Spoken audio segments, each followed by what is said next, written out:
I'm representing to Street Marketing Agency. Okay. I'm the owner. Yes, sir. Nanyini was Street Marketing Agency. I came up with this kubanga nalinda bangono mwana English asanira okuba.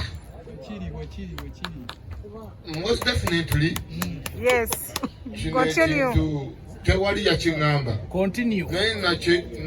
Nakyeyiza muntu nengamba Fresh Kid alina amaanyi agakola kino. Because mwana abantu abamu bali tebamukkiririzaamu. But me nalina belief. Mwana nze nina omwana omu. Yes, we know. I have a daughter. Nina omwana muwala. Bamwita Cynthia Namuddu. Naye natuuka nengamba naye kati ono omwana Ssenyonjo lwaki yeetakola? Lwaki tekibaawo? Because nze omwana wange si muyimbi. Natuuka nengamba ono omwana asobola okuba omuyimbi. Bwe natuuka nengamba nedda kankimukolere. Mwana nze njiribye bino byonna ebintu. I got nagenda Rose Farm, nagenda Coca-Cola, nagenda Wawa, naye nga nze mmanyi kyekibaddewo. Nakunyonyi twakola naye Katonda n'atuyamba. Kale omusajja mukubire mu bugalo ng'amaliriza ng'omaliriza.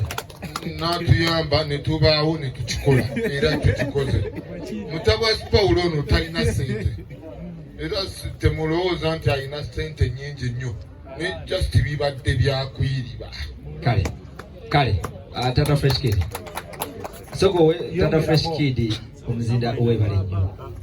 Pozi mu bumpe nga njagala okutangazaamu ku bintu ebimu.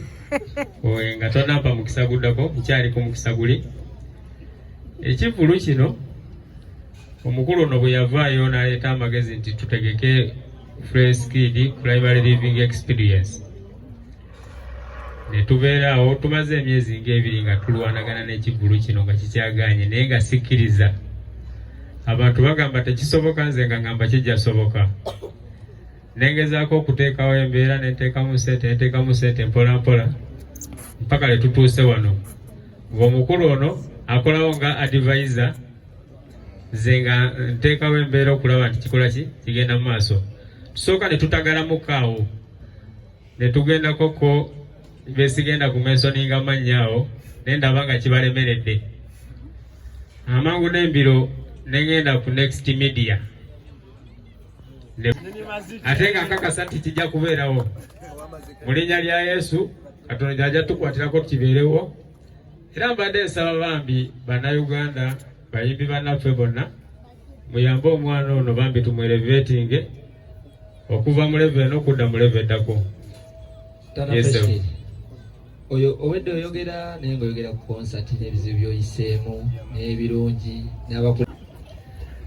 Nga bw'omanya bulungi nti Patrick Ssenyonjo yatandika okuyimba mu 2019.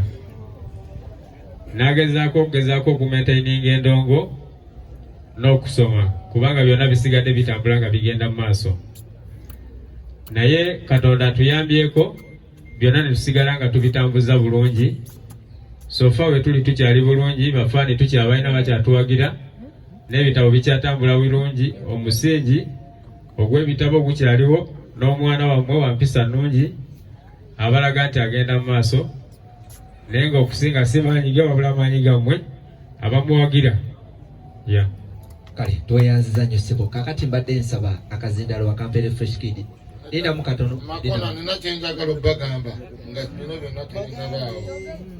Njagala kubabuulira ekintu kimu. Mwenna bapromota abaganye okubeerawo n'omwana muswadde. Kino nkikoze. Nobati musajja waffe w'amaanyi mwana. Oyo Gayi mwana. Gayi atubeereddewo nnyo oyo Gayi. Amuddiza n'erinnyo. Kati mwana Nobati gwe kyenyinza okugamba kimu. Stand as a person. Era ombeereddewo nga taata w'omwana. Era boy sigenda kukyawa obulamu bwange bwonna. Kale. Munsi. Kale. Kola woti. Soko jono ne 0 sente. Soko jono ne 0 sente. Yango. Leta microphone. Kale. Ndoza ndobotanda. Omutegesi tunamuddira. Mwenna amanya nze Fresh Kid Uganda era ntandika njagala okwebaza abantu mwenna abaze bannamawulire bonna abakola ku TikTok, YouTube n'aba TV n'abantu bonna abatali bannamawulire naye nga bafunye obudde bwabwe ne bajja, abayimbi mikwano gyange abali wano, sister wange Koko Nkulaba, Remake n'omugaga waffe wuuyo atudde, sister wange Felista, twasomanga wamu era namulaba nga maliriza P7 nze nali mu P5 naye nga twalinga twesinkana mu music class era nga tukwatagana nnyo like kubanga akaseera kesomero lyaffe lyalinga like batutwala okuyimba like competinga music like competitions era nga nze ne Felista tukwatagana bulungi nnyo era twalinga tubikwasaganya era nemulaba nga competinga P7 ye era kya inspiringa nnyo nga nange nangamba yakola bulungi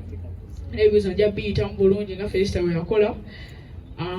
Taata wange waali wano, mwebaza nnyo yambeereddewo nnyo era kuba buto mostly about this concert ebisinga yabadde nga bikwasaganya nga mbeera ku ssomero kuba baginokinga nali like nkyali ku ssomero ate omwaka kaseera yali like nga tugenda mu examinations kati nga focus yange yonna eri ku exam naye nga taata ebisinga byonna bikwasaganya ne Uncle Sam wadde Uncle Sam ye bamugambye agenda kufuna ku ssente n'abulawo naye Uncle Sam kyakulaba kyakabi nnyo era tukyali ffenna paka wetukimaliriza. Uncle Sam oyo musajja wange nnyo obeera we waka ng'okirinze najja musajja wa mboozi nnyo naye on the music side of it anyamba nnyo alina mostly his connections zituyamba nnyo atuconnectinga ku bantu ate anyamba nnyo ku advisinga mu bintu bingi era atubeererawo nnyo. Uncle Ziza Bafana, my uncle, he's been supporting me since day one. He realized the talent in me era kubadde ampagira era nga